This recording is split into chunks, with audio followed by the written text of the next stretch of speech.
కానీ ఇక్కడికి వస్తే అధ్యక్ష ఎక్కడ చూసినా సోషల్ మీడియాలో చూస్తే వల్గారిటీ, అది చూస్తే బాధ. ఒకరిద్దరి పైన కాదు అధ్యక్ష, అందరిపైన ఇదే వార్తలు రాసే పరిస్థితికి వచ్చారు అధ్యక్ష. ఈ రోజు మీరు చూసినప్పుడు ఓసారి ఎంత బాధ వేస్తుందంటే, ఒక బాధ్యత కలిగిన రాజకీయ నాయకుడు ఎవరైనా కావచ్చు, ఏదైనా ఒకప్పుడు నేను చూస్తే ఒక చిన్న విషయం విమర్శ వచ్చిందంటే చాలా కాన్షియస్ గా ఉండేవాడు. పేపర్లో ఒక చిన్న ఆర్టికల్ వస్తే ఆ ఆర్టికల్ పైన మదన పడి ఇమ్మీడియట్ గా కౌంటర్ చేసి మనం డిసోసియేట్ అయ్యేవాళ్ళం. ఒకప్పుడు దృశ్య మీరు కూడా ఉన్నారు. నేను తెల్లవారితో నిద్ర లేసి రాష్ట్రంలో అన్ని న్యూస్ పేపర్లో వచ్చి ఆర్టికల్ చూసుకొని 6 గంటలకు సమీక్ష చేసి అక్కడి నుంచి అధికార యంత్రాంగాన్ని ఉరికెత్తించిన పరిస్థితి. దాంతో ఒక భయంగా ప్రతి ఒక్కరు పనిచేశారు. ఈ రోజు మనం చూస్తే సోషల్ మీడియా చూస్తే ఈ రోజు ఎవరిపైన ఏ ఆర్టికల్ వస్తుందో ఏ ఫోటో వస్తుందో చెప్పలేని పరిస్థితి. నిన్న కూడా చూస్తే ఒక మాజీ ముఖ్యమంత్రిగా పనిచేసిన వ్యక్తి ఏదైతే తన తల్లి పైన లేకుంటే సోదరి పైన ఆర్టికల్స్ పెట్టి డ్యామేజ్ చేస్తే వాళ్ళని సమర్థించే పరిస్థితికి వచ్చాడు. అంటే ఆ దేశ ఎవరైనా సరే మనం ఒక విషయం గుర్తుపెట్టుకోవాలి, ఎందుకు ఇలాంటి కఠినమైన చట్టాలు కావాలి, పోలీసు వ్యవస్థ కూడా కఠినంగా ఎందుకు యాక్ట్ చేయాలంటే ఇవన్నీ చూసినప్పుడు మనం గుర్తుపెట్టుకోవాల్సిన అవసరం ఉంది. ఒక వర్గా రవీందర్ రెడ్డి, నేను ఆ పేరు ఇక్కడ చెప్పక్కర్లేదు, కానీ నేరస్తుల పేరు కూడా చెప్పి భయపెట్టకపోతే ఇష్టానుసారంగా తయారయ్యే పరిస్థితి వస్తారు. కొన్నిసార్లు మనం కూడా చర్చించాల్సిన బాధ్యత కూడా ఉంది. అతని మీద వైఎస్ఆర్కు పుట్టిన బిడ్డ కాదు, వైఎస్ విజయమ్మ బిడ్డ మాత్రమే. ఇంకా ఉండేటి నేను చెప్పలేని అధ్యక్ష. ఏం చెప్పాలో నాకైతే అర్థం కాదు.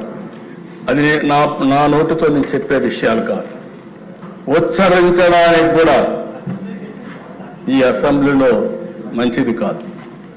ఎలాంటి ఆర్టికల్ అధ్యక్ష, అలాంటి వాణ్ణి నిన్న మాట్లాడుతూ అతని పేరుతో వేరే వాళ్ళు పెట్టారని చెప్తారా మీరు?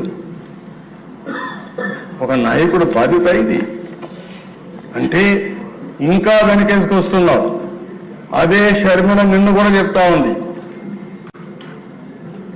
ఎవరైతే ఈ రవీంద్ర రెడ్డి ఉన్నాడో ఇతను నా మీద పెట్టడంలో అవినాష్ రెడ్డి చెప్పారు, వాళ్ళ పిఏ వీళ్ళందరూ ఉన్నారు కాబట్టి అవినాష్ రెడ్డి గారిని కూడా అరెస్ట్ చేయమని వాళ్ళ సిస్టర్ డిమాండ్ చేస్తుంది. ఎవరైతే బాధితురాలు ఆవిడ డిమాండ్ చేస్తే ఈ పెద్ద మనిషి ఇప్పుడు కూడా సమర్థించుకునే పరిస్థితికి వచ్చాడు. ఒక్కరిని గురించి కాదు అధ్యక్ష, ఈరోజు ఎన్ని పోస్టర్స్ అధ్యక్ష. హోమ్ మినిస్టర్, రాష్ట్రంలో హోమ్ మినిస్టర్కే రక్షణ లేకపోతే ఎవరికి ఉంటుంది? ఒక దళిత మహిళ క్యారెక్టర్ అసాసినేషన్ అంటే రౌడీలకు కూడా భయం లేకుండా పోయింది. హోమ్ మినిస్టర్ లెక్కలేదు, డీజీపీ లెక్కలేదు, హోమ్ సెక్రటరీ లెక్కలేదు, డిప్యూటీ సీఎం అని లెక్కలేదు, ఎవరైనా లెక్కలేదు. అంటే ఏంటి విచ్చలవిడతనం? ఏమనుకుంటున్నారు మీరు? ఇంకో పక్కన చూస్తే అధ్యక్ష డిప్యూటీ సీఎం పైన ఏం చెప్పాలి అధ్యక్ష? ఇది చూస్తే మనసు వికలమైపోతుంది, బాధ కలుగుతుంది, నిద్ర రాదు. మనం కూడా మనుషులమే అధ్యక్ష. ఓసారి ఇవన్నీ చూసినప్పుడు దేనికోసం ఇక్కడికి వచ్చాం, ఏ పరిస్థితిలో వచ్చాం, ప్రజలకు సేవ చేయాలని వచ్చి ఈ అవమానాలు పడడం ఏంటని ప్రతి ఒక్కరు కల్పించదు అధ్యక్ష. మీ మీద ఎంత చేశారు, ఇక్కడ ఉండే ప్రతి ఒక్క సభ్యులపై చేశారు. అంటే ఒకప్పుడు అధ్యక్ష ఒక పద్ధతి ఉండేది, ఇప్పుడు పద్ధతి లేకుండా పోయింది. ఇష్టానుసారంగా చేసే పరిస్థితికి వచ్చారు. ఇండ్లలో ఉండేవాళ్ళ పైన, ఆడబిడ్డల పైన ఇష్టానుసారంగా కామెంట్లు పెట్టేయడం, ఇష్టానుసారంగా పోస్టులు పెట్టేయడం, ఆ పోస్టు తిరిగి వాళ్ళకి మళ్ళా పంపించడం అంటే ఎక్కడికి పోతున్నారని అడుగుతున్నా. ఇది ఒకటి రెండు కాదు అధ్యక్ష, ఒక పేటీఎం బ్యాచ్ పెట్టుకున్నారు, ఒక ఆర్గనైజ్డ్ క్రైమ్ అధ్యక్ష. ఈ రోజు మీరు చూస్తే ఒక YSR Congress party AP digital corporation government organisation, ఇందులో మొత్తం వేల మనుషులను పెట్టి ఒక ఐఆర్కి తయారు చేశారు. టాప్ ట్రాన్స్మిటర్స్ సెకండ్ లెవెల్, అక్కడి నుంచి third level Jagan connectivity connects, Jagan connects, third అక్కడి నుంచి మునుగళ్ళ హరీశ్వర రెడ్డి, మిగిలిన వాళ్ళైతే అనఫిషియల్, అక్కడి నుంచి వేరియస్ బ్రాంచెస్ చేసేసుకుని వీళ్ళ అడ్రస్లన్నీ కూడా తెలియకుండా ఎక్కడికక్కడ ఇష్టానుసారంగా ఎక్కడెక్కడో కూర్చొని ప్రపంచం మొత్తం పేర్లన్నీ కూడా ఎక్కడికక్కడ షీల్డ్ చేసేసి, అడ్రస్లు షీల్డ్ చేసి ఇష్టానుసారంగా సోషల్ మీడియా వాడే పరిస్థితికి వచ్చారు అధ్యక్ష. అంటే వీళ్ళు అనుకుంటున్నారు, ఒకటే అనుకున్నారు అధ్యక్ష, మేము చాలా తెలివైన వాళ్ళని, మా పోలీసులు వాళ్ళకంటే తెలివి తక్కువైతే వాళ్ళ ఆటలు సాగుతాయి. ఈరోజు చెప్తున్నా, ఇలాంటి చాలా చూశా. భవిష్యత్తులో ఎవరైనా సరే ఆడబిడ్డల జోలుకొస్తే ఒకటే హెచ్చరిస్తున్నా, ఏం చేయాలో చేసి చూపిస్తాం.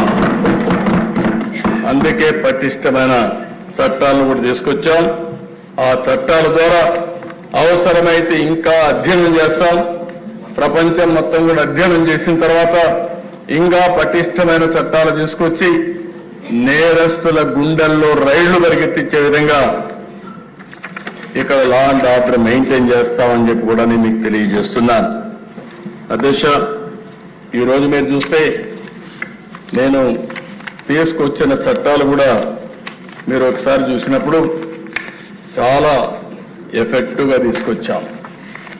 దేశమంతా కూడా అధ్యయనం చేశాం. ఈరోజు మీరు చూసినప్పుడు ఒకటి, నూతనంగా వచ్చినటువంటి ల్యాండ్ గ్రాబింగ్ ప్రొహిబిషన్ యాక్ట్ 2024. ఈ యాక్ట్ లో చాలా ఈ మధ్య కాలంలో మీరు చూశారు అధ్యక్ష, ల్యాండ్ అనేది చాలా సున్నితమైన విషయం. తల్లికి బిడ్డకు ఎలాంటి అనుబంధం ఉంటుందో భూమికి యజమానికి కూడా అలాంటి అనుబంధం.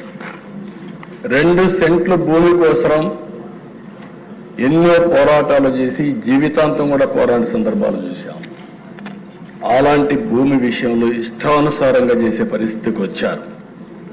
ప్రజల ఆస్తులకు రక్షణ లేకుండా ల్యాండ్ మాఫియాకి చేయూత ఇచ్చే విధంగా ల్యాండ్ టైటిలింగ్ యాక్ట్ పేరుతో వీళ్ళు ఇష్టానుసారంగా ఆటలాడే పరిస్థితికి వచ్చారు. 2023లో జీవో నెంబర్ 512 చట్టాన్ని తీసుకొచ్చారు. ఇది రాజ్యాంగ విరుద్ధమైన చట్టం. ఇది అతిపెద్ద కుట్ర. ప్రతి ఒక్కరి భూమి వీళ్ళ చేతుల్లో పెట్టుకొని వాళ్ళని ఆడించాలని చెప్పి ప్రయత్నం చేశారు. మోసాలకు అక్రమాలకు తెరదీశారు. నేనైతే దేశ ప్రజా చైతన్యం కోసం పోయినప్పుడు ఈ చట్టాన్ని నా జీవితంలో ఎప్పుడు కాల్చలేదు, కానీ పబ్లిక్ మీటింగ్ లో దాన్ని కూడా తీసుకొని చించి ప్రజలకు ఎడ్యుకేట్ చేయాల్సిన పరిస్థితి వచ్చింది. ఒక స్థాయిలో అయితే ఈ నల్ల చట్టాన్ని కాల్చి ప్రజా చైతన్యం కోసం ముందుకు పోయే పరిస్థితికి వచ్చిందంటే ఎంత భయంకరమైన చట్టమో మనం గుర్తుపెట్టుకోవాల్సిన అవసరం ఉంది.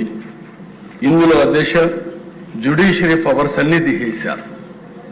ఎవరైనా సరే వీళ్ళ ఇష్టానుసారంగా మీరు చూస్తే సెక్షన్ 38 సివిల్ జడ్జిల అధికారం అన్ని రెవెన్యూ ఆఫీసర్లకు ఇచ్చేశారు. ఇంకొక పక్క ఏ వ్యక్తినైనా సరే ల్యాండ్ టైటిలింగ్ ఆఫీసర్ గా పెట్టుకోవచ్చని సెక్షన్ 5(1) అంటే వాళ్ళ ఇంట్లో సాక్షిలో పనిచేసే గుమస్తాలందరూ కూడా ల్యాండ్ టైటిలింగ్ ఆఫీసర్స్ అయిపోయే పరిస్థితికి వచ్చింది. అంత మునుపు డిజిటల్ కార్పొరేషన్లు ఎట్లయితే ఇష్టానుసారంగా పెట్టి పోస్టులు పెట్టారో